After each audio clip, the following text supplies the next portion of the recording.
il devient un demi-goulemo qui grignote des gens comme des pâtes et pleure à ce sujet. Un groupe d'hélicoptères tourne autour d'un gratte-ciel à Tokyo, car le bâtiment est apparemment infesté de créatures mangeuses de chair appelées ghouls, qui ressemblent à des humains mais s'attaquent à l'humanité. Nous voyons une fille psychopathe avoir un orgasme alimentaire absolu, alors qu'elle dévore un tas de corps humains lorsqu'un homme masqué s'approche d'elle, la narguant pour ses habitudes alimentaires excessives. Malheureusement, il n'est pas assez intelligent pour savoir qu'il ne faut jamais interrompre le dîner d'une méchante, c'est pourquoi la fille ghoul super affamée se lève, agacée. Même si l'homme masqué a pour ordre de ramener la fille vivante, il n'apprécie pas la remarque qu'elle a faite sur sa personnalité ennuyeuse, c'est pourquoi il sort des pinces pour couper un ou deux membres et les garder en souvenir.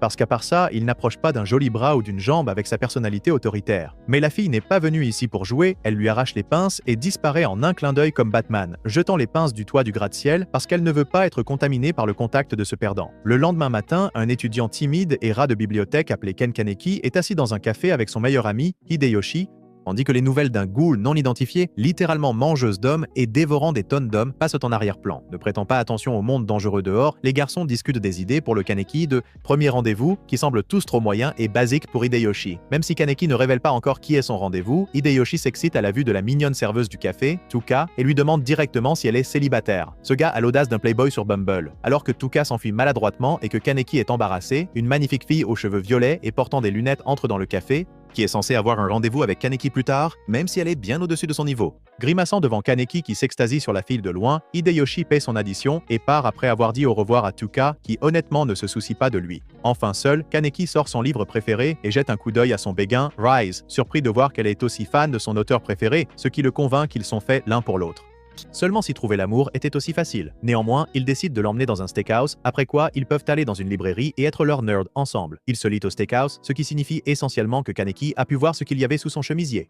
Quand il remarque qu'elle ne mange pas beaucoup et lui en demande la raison, répondant timidement à sa question, elle admet qu'elle suit un régime strict, mais nous savons tous que c'est un code pour dire qu'elle est anorexique. Alors qu'elle s'excuse pour aller aux toilettes, mes soupçons penchent vers la boulimie, tandis que Kaneki est heureux de la tournure de son rendez-vous jusqu'à présent. Après le coucher du soleil, elle mentionne vivre près du 20e arrondissement, où la plupart des attaques de ghouls ont eu lieu récemment.